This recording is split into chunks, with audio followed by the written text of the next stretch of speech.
여태껏 밝혀진 것만 가지고 양자 물리학을 끝까지 받아들이지 않으려 했던 아인슈타인 일반상대성 이론과 충돌하지 않으려면 여러 가지 우주론이 나와야 되는데 그중에서 하나가 아까 말씀드린 촉근 이론이고, 또 재밌는 게 여기에 자기가 반박하기 위해 소개한 우주론이 있어요. 저는 이 우주론도 되게 재밌는데 블록 우주론이라는 게 있어요.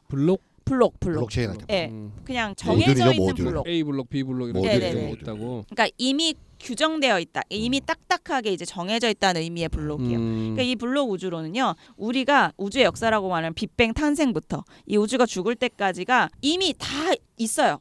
착 펼쳐져 있어. 펼쳐져 있는데 이게 수차원의 세계에 걸쳐서 펼쳐져 있는데 인간은 3차원까지밖에 인식을 못해.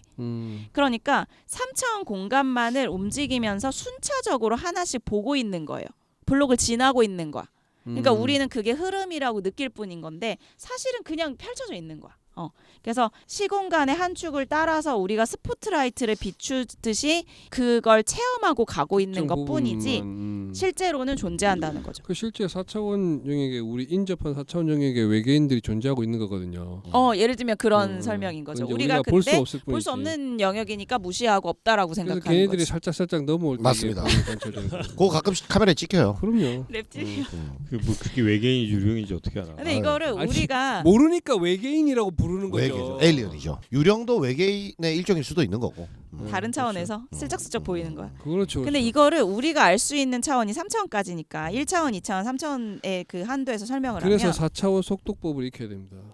맞아요. 4차원의 시각을 그러면 읽는 시간이 다르게 흘러요. 갑자기 그 미스테리 이게 음모론이 되는 홍밥 거 같아. 스승님께서 4차원 정보를 보시기 때문에 저렇게 다른 해안을 가지시는 거고.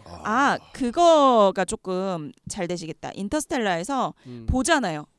그래 약간 그 아, 귀신처럼 보이는 약간 거. 그런 느낌인 거야. 그럼 뭐 어떻게든 이렇게 알려주려고 악착같이 귀신처럼 근데 연결하려고 그 하잖아요. 닿지 않죠. 다른 차원에 존재하는 게 약간 그런 그 느낌이고. 수련을 그러니까 하면 우리가 지금 현존하는 걸로 조금 와닿게 설명하면 우리가 CT 단층 촬영을 의료적으로 하잖아요. 근데 실제로 우리가 존재하는 인체의 몸은 3차원인데 CT가 촬영되는 그 결과물은 단면이죠. 그쵸 단면으로 평면이죠, 2차원으로 평면. 설명할 수밖에 없기 때문에 우리가 거기 예를 들면 뭐 까맣게 나오고 하얗게 나오고 이 두 글밖에 없잖아요. 근데 하얗게 나온다고 해서 실제 거기 없는 공간인 게 아니거든요. 2차원 영역에서 거기가 그 밀도가 낮았을 뿐인 거지 거기에 뭐가 존재하잖아요. 사실은 그런 것처럼 우리가 인식하지 않는 곳도 우리가 인식하지 않는다고 해서 비어있거나 존재하지 않는 게 아니라는 거죠. 결국 관찰자의 한계인 거죠. 그래서 실제로는 블록 우주로는 모든 게 다 펼쳐져 있다라는 겁니다. 근데 저자는 이걸 반박해요. 말도 안 된다. 말도 안 된다까지는 안 하지만 왜 블록 우주론을 그러냐면요. 주장한 사람은 그걸 어떻게 알아요? 네? 블록 우주론을 주장한 사람은 아까 그걸 얘기한 어떻게 게 알아요? 블록으로 돼 알아서 있다는 걸? 주장하는 게 아니라요. 아까 얘기했듯이 지금 가설 우리가 아닙니까, 가설? 맞는데요. 어떤 원칙을 놓고 미루어 짐작했을 때 그러니까 우리가 여태껏 밝혀진 거에 충돌이 있잖아요. 일반상대성 이론과 양자물리학의 충돌이 있으니까 이 충돌을 이제 없애기 위한 다양한 가능성이 설처럼 그죠. 존재하게 네, 설이죠, 되는데 설. 맞아요. 조건 이론도 있고 막 이런 것도 있고 이런 시간이 것도 지나면 있는 거죠. 또 달라질 수 있죠. 이거는. 그런데 이 저자가 이거를 반박하는 이유는 시간적 관계라는 거는 존재할 수밖에 없다라고 이야기를 하는 거거든요. 왜냐하면 그 어떤 과거, 현재, 미래의 구분 자체는 존재할 수밖에 없다라고 보는 겁니다. 결코 시간은 멈춰질 수 없다. 서태지가 틀렸네. 그게 서태지가 틀렸어요. 무엇을 망. 근데 시간이 멈추어질 수 없다 그 말이 맞을 수도 있어요. 왜냐면 이거 다 가정이니까. 그 우리 가족 관계 같은 경우는요. 한 사람을 중심으로 절대로 뒤바뀔 수 없는 그 미래와 과거가 존재할 수밖에 없거든요. 가족관계 가게에서? 증명서상에서 네, 그러니까 누구를 자기를 기준으로 기준으로 하냐에 따라서 이제 조상과 후손은 구분될 수밖에 없잖아요. 그렇죠. 맞아. 그런 것처럼 근데 이제 뻗어나가는 약간 깔때기 형식을 하게 되죠. 이게 약간 모래시계형이라고 할까. 자기를 중심으로 과거의 후손도 이렇게 뻗어가고 그죠. 이제 조상도 이렇게 뻗어가니까 그러니까 사건도 실제로 어떤 사건을 기준으로 하면 질서라는 건 있다. 앞뒤에 어떤 일종의 질서라는 거는 가지고 있다는 거죠. 근데 아까도 얘기했지만 거품처럼 이 깔때기들이 그 주변에서만 말이 되고 이게 여러 시간의 저 멀리서 깔때기들이 보면, 그렇죠. 다 다르게 돌아가는 시간의 축들이 무수하게 존재하는 형태로 있다는 겁니다. 이게 약간 코끼리 못 만지기 같은 느낌인가요?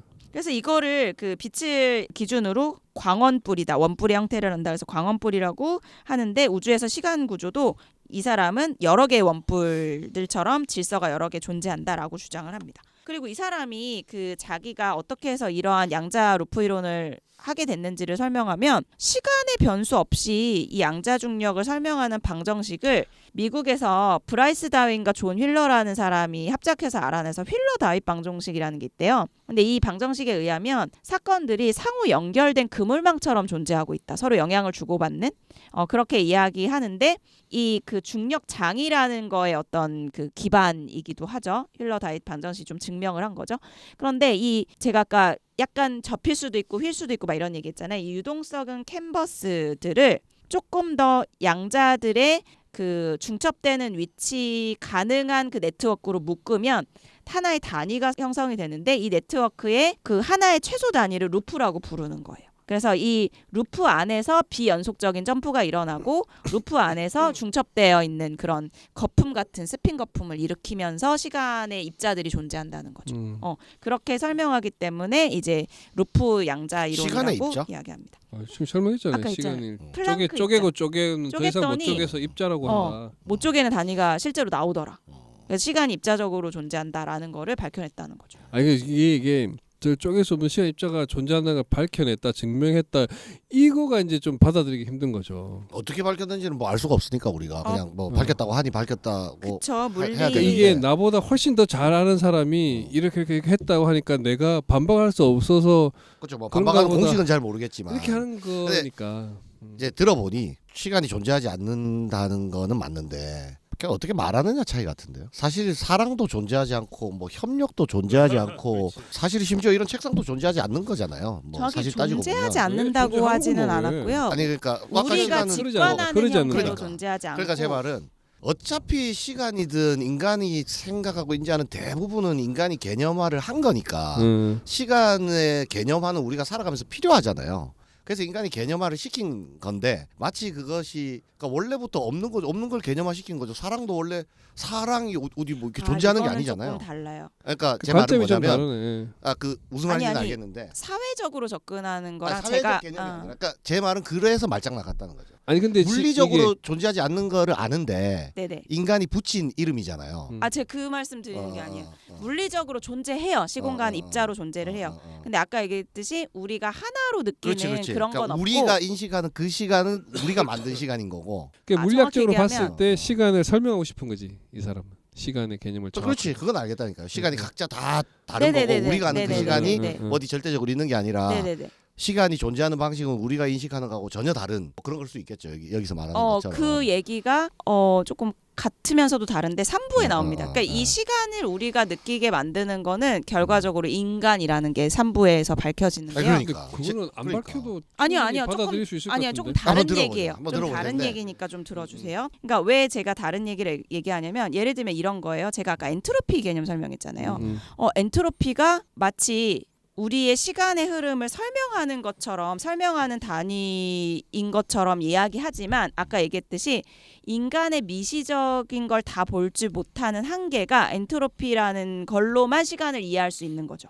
예를 들면 그리고 하나의 변수에 불과하다는 거예요. 근데 그 변수를 특별하게 감지하는 인간의 감각 한계가 시간을 그렇게 흐르는 것처럼 느낄 수밖에 없다는 거예요. 그러니까 엔트로피라는 변수를 특수하게 느끼는 우리는 그걸 시간이라고 이름 붙인 그렇죠. 거죠. 그렇죠. 네, 네. 그런 의미에서 시간이 존재하지 않는 건 같은 시간인데 아닌데 서로 다른 얘기를 하고 있는 것 같아서 그래. 다른 얘기는 그러니까 같은 얘기면서 다른 얘기인 게 그러니까. 근데 저는 시간이 네. 흐르지 않는다는 말과 시간이 존재하지 않는다는 말은 거의 같은 개념 같거든요.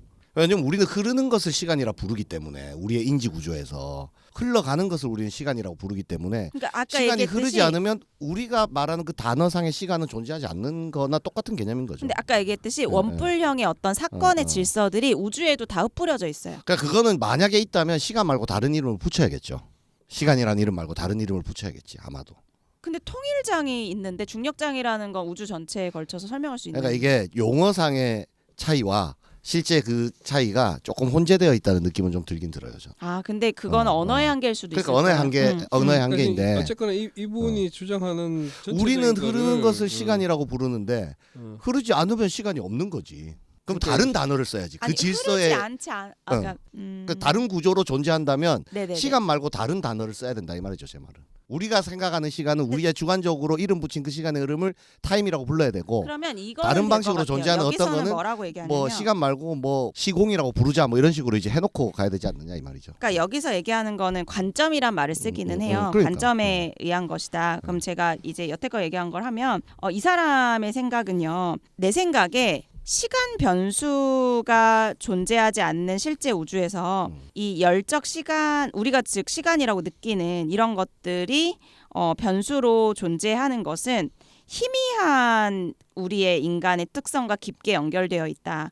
우리가 이 세상의 미시적인 세부 사항을 모르고 있기 때문에 그 우리 무지의 표현이 드러난 것에 불과하다. 이렇게 이제 얘기를 하면서 그러면 그 우리가 우주 전체로 확대를 해보면 이런 얘기 하잖아요. 우리가 측정하는 시간의 유일한 단위가 엔트로피야. 그런데 엔트로피는 굉장히 낮은 엔트로피에서 엔트로피 무질서도가 높아지는 걸로만 갈 수밖에 없다. 그래서 언젠가 열평형이 완벽해지면 이 우주의 끝이 날 것이다. 막 이런 얘기를 많이 했잖아요. 그러면 우주 초기에는 왜 엔트로피가 낮았냐는 거예요. 그거를 우리는 빅뱅으로만 설명을 하잖아요. 왜냐하면 모든 것들이 한 점에 있어야 가장 그 무질서도가 그렇죠. 낮은 거니까. 그런데 우주에서 원인을 찾으려고 우주의 역사에서 원인을 찾으려고 하지 않고 이 사람은요. 우리 인간으로 인한 것일 수 있다라고 이야기를 해요. 이 사람 이 주장이 여기부터가 좀 특별합니다. 약간 여기서부터 SF적이야. 뭐냐면 우주 초기의 낮은 엔트로피는 우리가 속한 우주계 그걸 뭐 스페셜하다 보면 S계라고 할게요.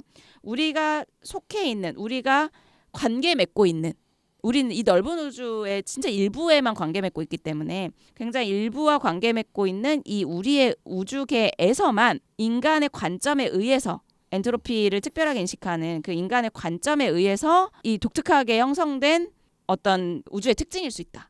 이렇게 이 사람은 주장을 하는 거예요.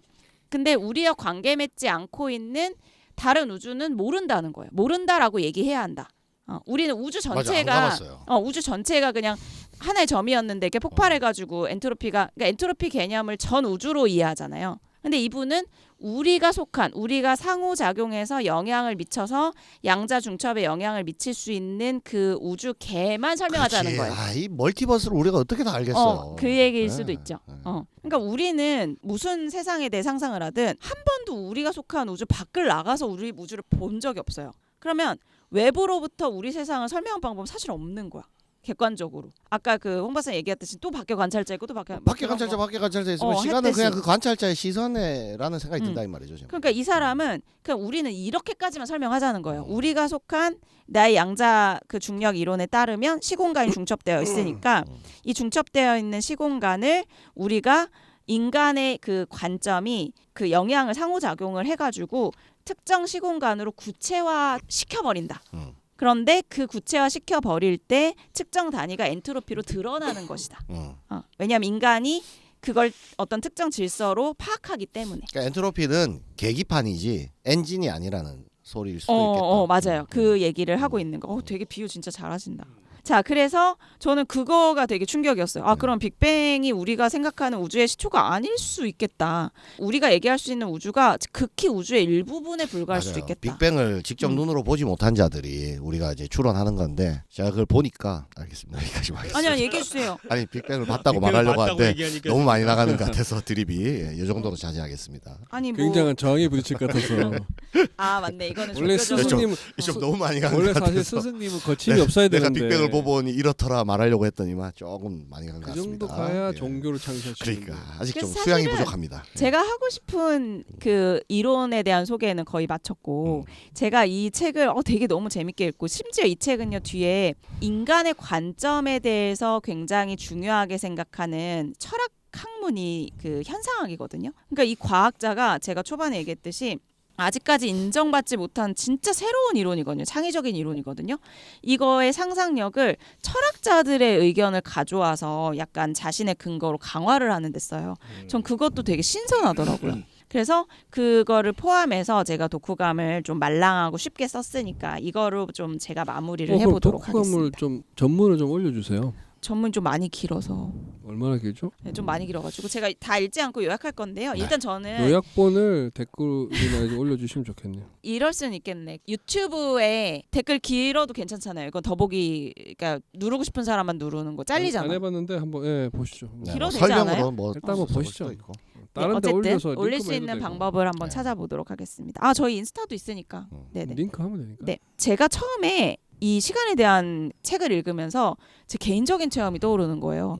저는 시간을 박제하는 이거 초능력이라 하면 너무 어이가 없고 박제되는 것 같은 느낌을 받을 때가 있어요. 아, 그래 초능력이 좀 있으시구나. 슬슬 이제 좀 이렇게 어떤 나가는데. 경지에 가는 종교화? 조금 아니 근데 이제. 이거는 비슷한 경험 하신 분이 있을 수 있어. 야, 4사람밖에 없는 이 방송에서 2사람의 종교 지도자가 나온다니 참. 이제 자, 다 같이 다 귀를 집중해 주시고요. 들어주세요. 이 순간은 어느 날 갑자기 와요. 어떻게 갑자기 오냐면 서서히 시간이 약간 슬로우되는 느낌과 함께 내 감각이 예민해져요. 그러면서 이 순간이 오래도록 박제될 거라는 강렬한 기시감이 듭니다. 내가 쪼니워커 블루를 한 잔 먹으면 그런 느낌 확 아니 들거든요. 그 너무 피곤해서 그런 거 아닌가? 너무 피곤할 때. 그 감각이 지금 그 순간이 왔다라는 느낌이 딱 들어요. 오죠. 그거 알죠. 그러면서 약간 시간이 느려지는 것 같은 감각이 들으면서 지나면 꽐라가 되는 거야. 나는 소주 3잔 마시면 저런 감각이 오는 거야. 아니, 세상 맨정신이- 시간이 막 나 휩싸이면서 초등학교 6학년 빙글빙글 도는 듯한 느낌이 드는데 중간에 이게 시간이 과거인가 사라지기도 하고. 현재인가 미래인가 뭐 이런 느낌이 초등학교 들고 6학년 때 경험이에요. 뭐 때부터 먹었어요? 그때부터 먹었다고? 근데 그 순간에 어. 그 바람의 감촉, 음. 막 새소리, 막 앞뒤에 있던 애들이 감각이 깨어나네. 했던 아이고 나 소리들. SF 소설에서 읽던 그런 장면인데 이게. 대접이랑 비슷한. 마치 느낌. 그걸 영화 찍고 사진 찍고 동영상 찍듯이 내 안에 되게 생생하게 박제가 돼요. 문목화의 소설. 근데 내가 원한다고 그 순간을 만들 수가 없고요. 그 순간 그 불시에 와요. 있습니다. 저도 소니오코 하셨을 때. 아니, 소니 진짜 그 순간 있고 이거 영성 훈련가들이 그런 표현을 써요 실제로. 그런가? 음. 그래서 저는 이 얘기를 하면서 그럼 내가 과거를 붙잡은 거냐? 붙잡은 건 아니라는 거죠. 붙잡은 건 아닌데 우리가 무슨 짓을 해도 우리의 과거는 흐를 수밖에 없다는 얘기를 사실은 제가 이 얘기를 하면서 나는 초능력 없다. 실제로는 그 과거가 나에게 그냥 생생하게 남았을 뿐이다. 이렇게 얘기를 그 이제 했거든요. 영성 훈련에서 그걸 이제 현존이라고 표현할 때 현존 체험이라고는 말을 쓰거든요. 그걸 이제 의도하지 않은 대로 오는데 그걸 좀 이제 훈련하는 거죠. 최대한 걸 많이 느껴보려고. 그러면서 제가 또 생각난 게 그 영화였어요. 컨택트에서 시간의 개념이 우리와 완전 다른 과거, 현재, 미래를 다 한꺼번에 인식을 할 수 있는 다른 차원을 경험하고 통합적인 있는 시간이- 헵타포드라는 그렇죠. 외계인이 나오잖아요. 그죠. 그러니까 그 이때 헵타포드 얘기가 여기 나오진 않지만 저는 번뜩 떠올랐던 게 여기서 철학자 언급하는 철학자 중에서 현상학을 그 처음 이제 그 시초라고 할 수 있는 후설이라는 학자를 소개를 해요. 이 과학자가. 근데 후설이 무슨 얘기를 하냐면 모든 것들이 우리가 인간이 거기 존재한다라고 인식하는 것이나 어떤 물건의 특성을 인식하는 것이나 이것이 사실은 외부에 어떤 것이 있는 걸 우리가 받아들인 거라기보다는 우리의 내부에서 의식이 외부의 대상과 상호작용해서 주관화된 어떤 것이라는 거죠. 그렇죠. 그렇기 때문에 사실은 우리가 구성하는 주체라고 봐야 되고 의식이 구성하는 주체라고 봐야 되고 이 모든 현상을 제대로 이해를 하려면 우리의 내부로 다시 눈을 돌려야 된다. 그러니까 외부를 탐색하는 거가 너무 우리가 과학이 천착해왔잖아요. 그냥 우리와 완전 동떨어진 외부 진리가 있을 것이다. 이런 식으로 외부를 우리랑 분리시켜서 탐구 대상으로 삼았잖아요. 인간의 인식은 그렇게 될 수가 없다는 거예요. 예를 들면 우리가 온도계로 측정을 한다고 해도 우리 눈으로 보잖아요. 그래서 후설의 현상학에서는 일종의 도구의 사실은 제한을 엄청 받는 거죠. 언어로 설명하면 그 사람이 인식한 언어의 필터로 아마 그 현상을 볼 수밖에 없을 그렇죠. 것이고 근데 그럼 가장 자기가 안에서 그렇죠. 떠올린 개념은 그러니까 본질을 보기 되게 힘들죠. 그걸 맞아요. 제거할 네. 수가 없어 사실은. 우리가 보는 어떤 채널로만 그거를 보는 거니까. 그러니까 그것 자체가 본질이라는 거예요. 그러니까 그렇죠. 본질이 그걸 외부에 보기 있어서 힘들죠. 우리가 그거를 영원히 파악할 수 없다라는 게 아니라 후설은 이게 본질이라는 거예요. 그러니까 외부에 뭐가 따로 있어서 그런 게 아니라 우리가 느끼고 있는 게 그거 자체가 다 본질이라는 지금 거고. 아마도 내가 보는 색과 교수님 보는 색은 다를 다를 거야, 수 아마. 있죠. 그리고 후설이 얘기하는 게 인간의 모든 관점은 신체화된 관점이라고 이야기하거든요. 이게 그 이 과학자가 희미하다고 말했던 우리 감각지를 통해서 모든 외부를 인식할 수 있는 거는 정해져 있다는 거죠. 우리가 볼 수 있는 색깔도 정해져 있고 우리가 느낄 수 있는 속도도 정해져 있고 그러니까 모든 것은 이 감각기관과 동작 범위 내에서 인식하는 거기 때문에 그렇다는 거죠. 그래서 만약에 우리가 외계인의 신체 속에 의식이 들어갈 수 있다고 한다면 이 세상을 전혀 다르게 볼 수 있을 거라는 그렇죠. 거죠. 그래서 이런 후설을 소개하면서 약간 자신의 의견을 강화하는 거예요. 그래서 우주 전체도 이 넓은 우주를 감히 인간이 인간이 인식하는 이 굉장히 이 미시적인 세계조차 다 모르는 인간이 엔트로피 하나를 굉장히 뭔가를 의미 있게 발견을 했다고 착각하고 이 질서가 언젠가는 어떻게 변할 것이다. 완전히 인간화된 관점으로. 그런데 만약에 이거를 설명할 수 있다고 한다면 인간이 속한 극히 일부의 우주계에만 한정하자는 거죠. 그래서 이게 깝치지 말란 얘기잖아요. 그럴 수 있죠. 일종의 능력이 있다면 그런 거에 근사치를 서로 소통하는 능력 같아요. 합의의 능력에서 그 합의. 후설의 말을 빌리자면 그러면 본질은 뭐 각각 본질이 다 다른 거 아니에요. 그러니까 그러면은 서로 자기 본질을 주장하면 뭐 부딪힐 거 아닙니까 어쨌든. 그래서 후설이 후기에서 여기에 대한 한계를 느끼고 상호주관성이라는 그래. 개념을 그러니까 그거를 합의해내는 합의하면 되는 거야. 근사치를 서로 합의하는 거죠. 나는 시간도 일종의 근사치에 대한 합의라고 봐요. 맞아요. 네, 여기서 근사치라는 말도 나오고 근사치에 하는데 대한 합의 같아요. 근데 그 아까 제가 약간 뭐 깝치지 마라 이런 얘기 재밌게 해주셨는데 사실 이 사람은 어떻게 보냐면 우주를 시간으로 인식하는 게 오히려 힘이라고 봐요.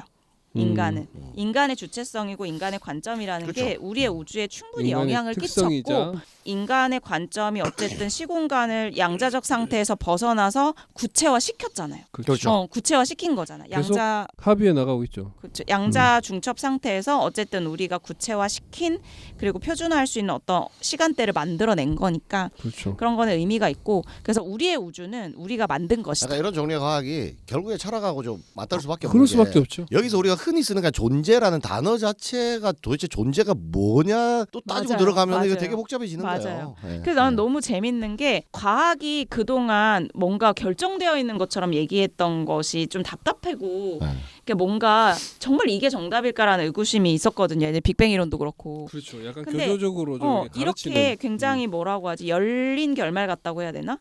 그리고 뭔가 변화 가능성과 뭔가 아직 다 우리가 모르는 것들을 뭔가 다 존중해주는 느낌이어가지고 저는 이 설명이 되게 납득됐다라고 저는 생각이 됐고요. 되게 흥미로운 책이어서 그래서 마지막 네. 퇴근길 1분 명상으로 제가 마지막 단락을 잠시 읽도록 하겠습니다. 그 리뷰하신 것의 마지막 네, 단인가요? 맞습니다. 그렇죠. 문득 신체는 영혼의 감옥이라고 했던 플라톤의 말이 떠오른다. 그러나 이것이 감옥이라면 필시 아름다운 감옥이다. 시간을 느낄 수 있기에 우리는 지나버린 과거를 박제하면서 내일을 기약하는 기대감을 감히 꿈이라 부를 수 있다. 시간은 늘 우리에게 달콤 쌉쌀한 체험을 안겨줌으로써 지난 삶을 반성케 하고 남은 삶을 격려한다. 덕분에 우리는 크게 희망할 것도 딱히 절망할 것도 없는 것이다. 어차피 우리 시간은 예정대로 흐를 것이고 우리에게는 선물 같은 초능력이 있다. 과거를 박제하는 추억의 힘, 낙천적인 망각의 힘, 미래를 가능성으로 인지하는 몽상의 힘이다. 이것으로 정리하도록 하겠습니다. 잘 좋습니다. 책보다 리뷰가 더 좋네요. 좋습니다. 감사합니다. 네. 고맙습니다. 감사합니다.